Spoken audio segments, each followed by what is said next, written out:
Las personas trabajan por el dinero, pero hacen un mayor esfuerzo para recibir elogios y admiración.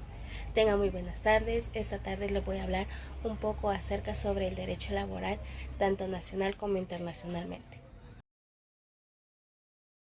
Como primer punto, vamos a hablar sobre cómo el Estado interviene en el derecho laboral. Se dice que el Estado interviene en el derecho laboral a través de la manifestación de las relaciones entre patrones y trabajadores.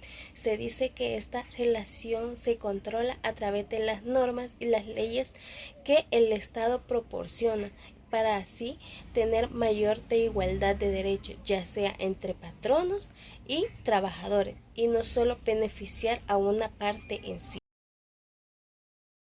Como segundo punto, vamos a hablar de cuáles fueron las etapas del derecho laboral y cuáles fueron. Se dice que la primera etapa es la etapa de la evolución de la legislación salvadoreña. La segunda es la etapa de la legislación laboral salvadoreña. Y la tercera etapa es la etapa de la evolución de la legislación salvadoreña. Se dice que en la segunda etapa de la legislación salvadoreña se fundamentaba cuáles o empezaban a poner los primeros cimientos de cuáles iban a ser aquellos derechos que algún día iban a beneficiar a cada uno de los trabajadores.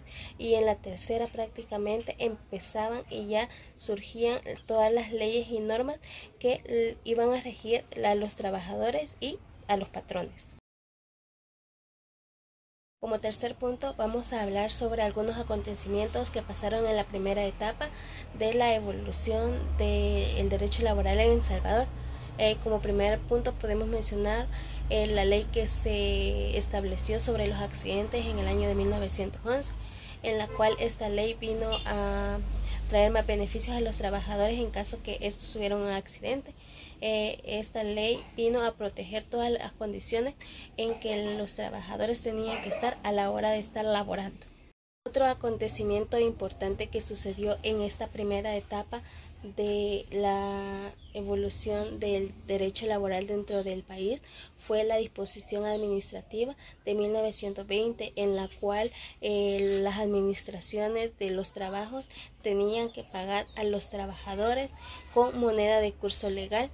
Y también otro acontecimiento que sucedió en estos tiempos fue la influencia que tuvo la legislación francesa dentro del país, en la cual esta vino a cambiar muchas cosas, y también se estableció una ley ya meramente de derecho laboral que beneficiaba a los trabajadores y a los patrones. Vamos a hablar sobre el primer código de trabajo en El Salvador y cuál fue su ambiente en el que fue creado.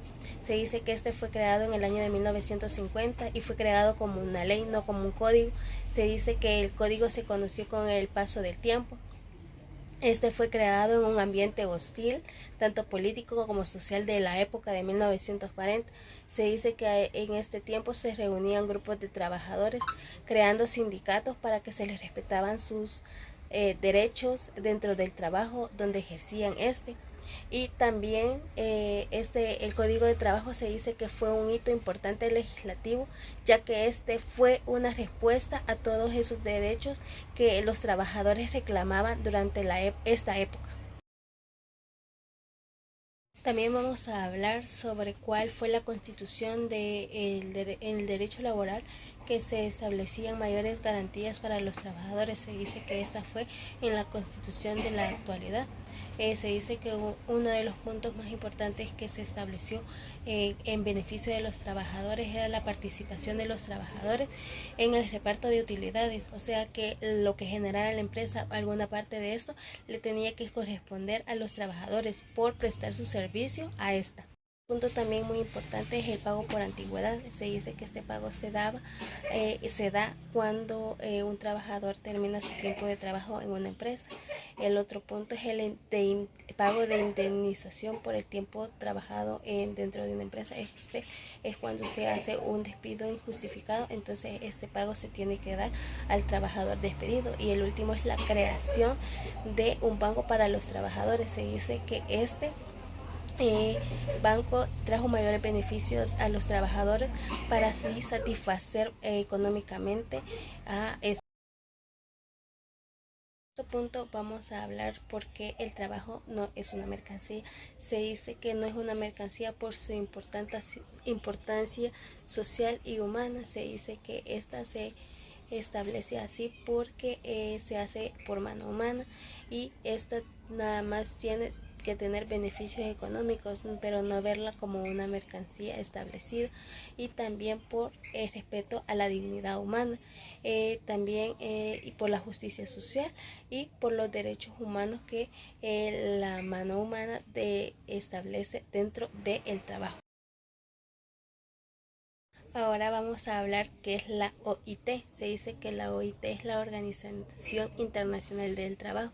Esta es una agencia de la ONU que se establece para garantizar mayores beneficios a los trabajadores, brindar derechos y condiciones laborales a nivel mundial. Ahora vamos a hablar sobre algunos componentes de la OIT. En primer lugar, se dice que es una organización estable internacionalmente, que dice que porque se establece en la mayor parte del mundo. En segundo lugar, tiene un carácter universal. Y por último, que se integra a los derechos y normas de todo el mundo, o sea que se establece según la norma del país que corresponda. Relación entre el derecho mercantil y las normas internacionales del derecho laboral.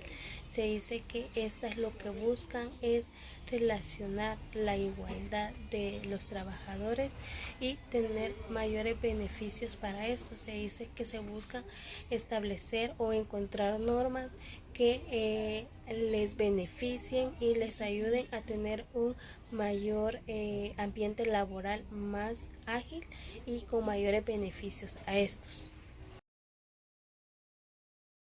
Bueno, eso ha sido todo por mi parte sobre el tema origen del derecho laboral, tanto nacional como internacionalmente. Espero haya sido de su agrado.